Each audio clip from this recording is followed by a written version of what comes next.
Hey, Trace. All right, so we're going to get started. We'll take the first question. David Nuno. Going on, Rob? If you can, just how have you navigated these last few months? Obviously, being a new addition to the team, playing 14 games, but then having this long break. Have you kind of navigated to keep yourself entrenched with what you guys do? I've been staying ready. I had a close friend of mine that's found me a private gym to kind of keep, in rhythm with shots, getting a little bit of cardio, working out. Then I found a place that I've been able to lift as well privately, and just been, staying ready, maintaining. I went back home for a while to, get some work in with my trainers, and did some light up and down stuff. Just like work on my conditioning and stuff. So, feeling pretty confident and feeling pretty good about what I've been able to do thus far. Next question, Matt Musil. Hey, Rob, going back to what David talked about, you just were here a short while. Of course, you got in the flow that first game you were here, but how about picking up with that chemistry? How difficult will that be once you get here to camp and once you get to Orlando? And the second question is that how difficult do you think it will be just being sequestered like you guys plan on being for the next few months?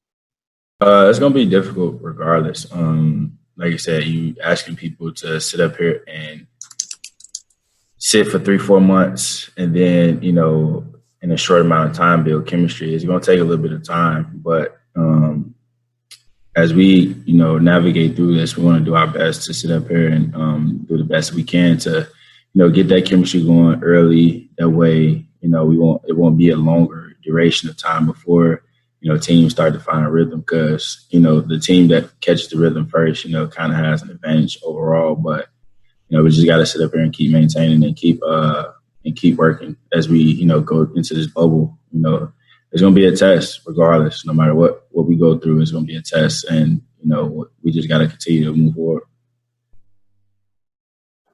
And next question, Kelly.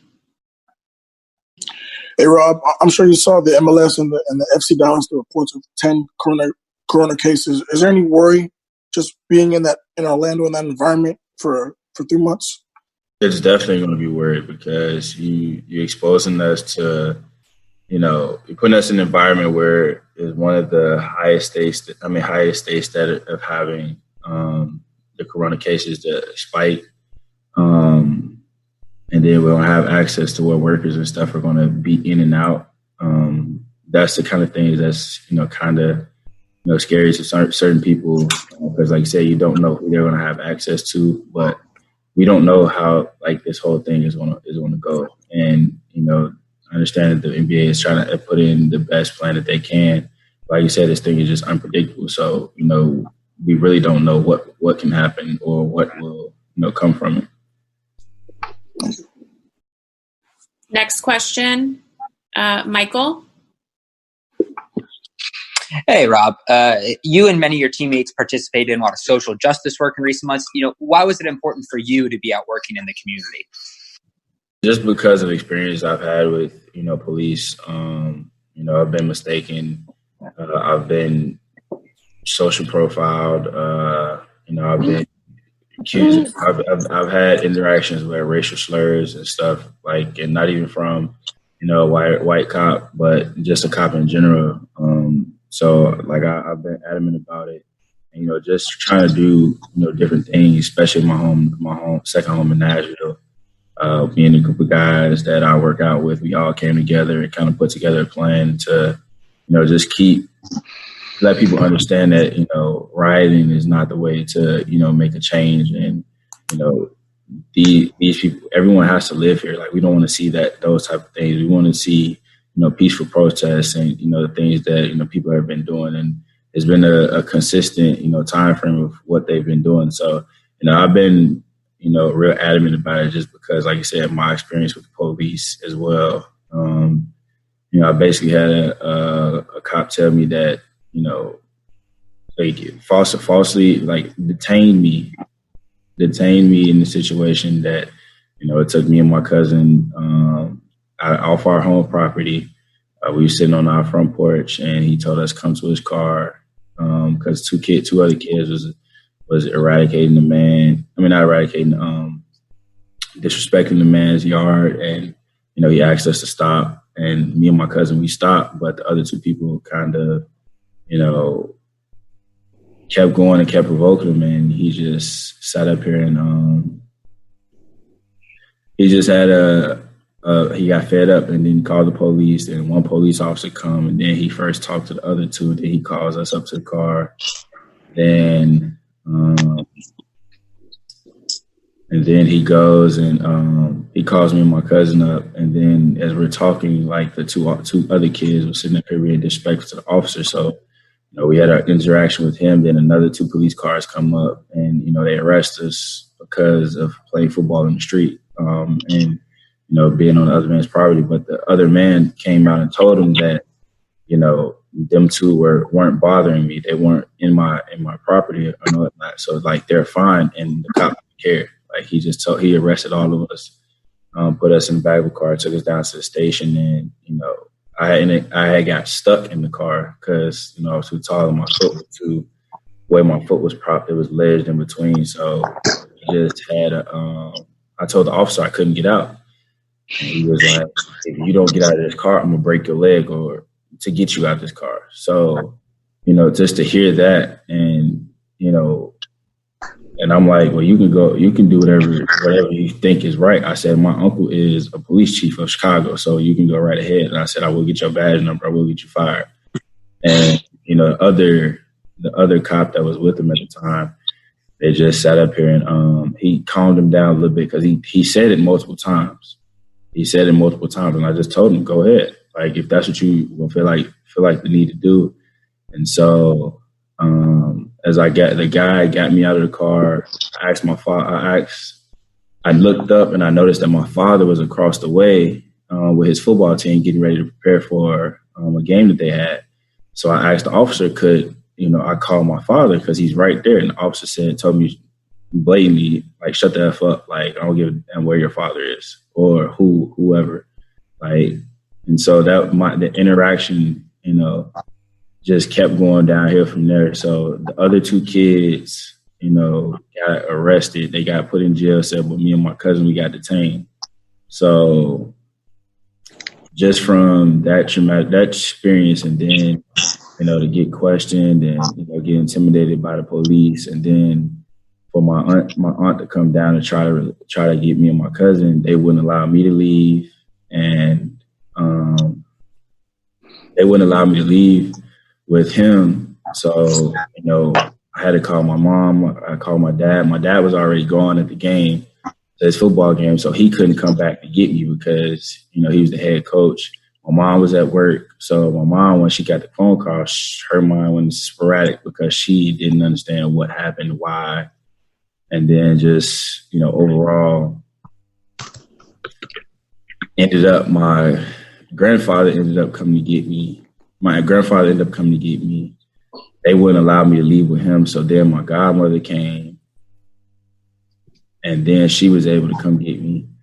And so it just went from there. So my mom and not my godmother and my aunt asked me to write down exactly what happened from beginning to end, and I did. And so I got her to my aunt, and she's actually on the board there in Bellwood. So she got it to her, got the officer's badge number, got his name and everything, and so they put the report in. So then the officer tried to contact my aunt, and then contacted my mom and was like, "Can I have a sit down with you and your son?" And my mom was like, "No, you can't. Like, unless my husband is here." And he was like, "No, that's no. There's no need for him to be there. Like, I just want to talk to you and your son." He's like, "No, you're not going to sit up here and intimidate us." Like, so long story short, the officer ended up, getting fired at some point, and I forgot what happened after that. But I let my uncle know about the incident. I let my aunt know, and then the mayor as well. So there was a couple other ones where people have racially profiled us and I've been called out of my name by cops, just being a black kid walking up the street. So it's time for us to sit up here and have a change of, trying to make a change for what is, right and what's wrong, because racism is racism not a color. Like it's just racism, period. Like it's what's right and what's wrong. So that's why I keep trying to, I'm big on trying to sit up here and help people have a voice and, make a change and, keep doing things that, is going to keep everyone on the edge. Thank you. Next question, Cody Davis. Hey, Rob. In what ways do you feel you and your teammates will actually benefit from this 3-month hiatus?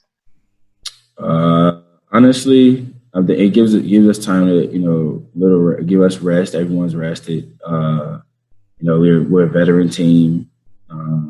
I just think that it'll be good for guys to sit up here and, fully get back to health and, just overall ramp it up and just get back into a groove. We've had a couple injuries throughout the year and since I've been here and, filling in and, everybody's excited to get back to playing. And that's the main thing that, we kind of focus on. So, it'll be good to have everyone back in, full health. So, just now we can sit up here and, put everything into motion as a unit, as a whole.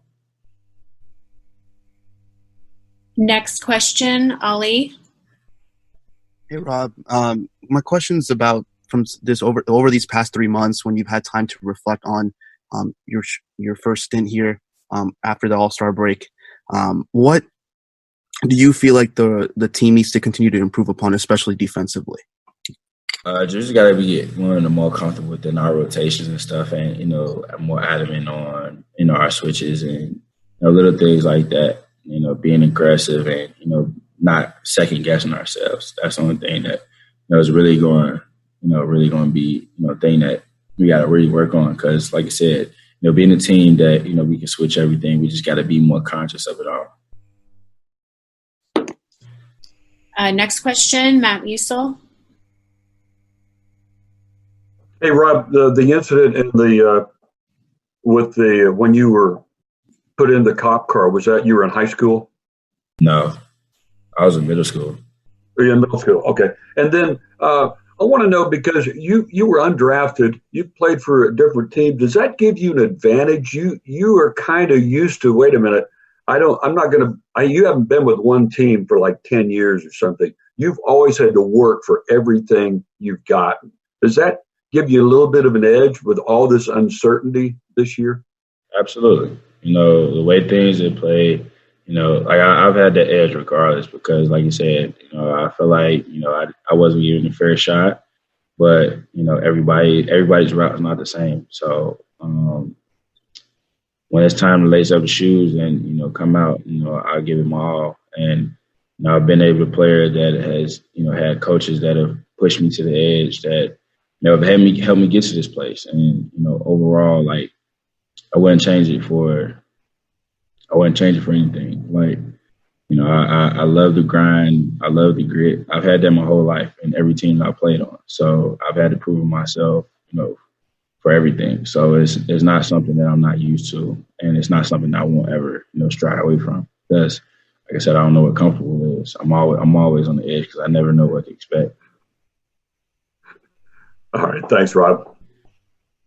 Next question, Kelly. Hey, Rob, there's 2 questions for you. The first, have any of your teammates expressed any doubt apart from you, or just about the whole thing in general? And number 2, does being in that environment without fans help with communication on the floor, because there isn't going to be a distraction of screaming 20,000 people in the arena? And we have talked about it amongst each other. Being no fans there, it's going to be different because, like you said, that some people they drive off of that. They get that thrill out of that, and it being a quiet arena, it will help with communication, but also that extra give, that extra excitement that we'll have. It's not going to be there. It's going to be you're going to get that from the team. And so you'll be able to communicate a whole lot better. But like I said, it's just that extra, the edge that the fans give, that that spark plug. So. Thank you. Are there any other questions? Okay, thank you. Thank you, Rob. I appreciate it.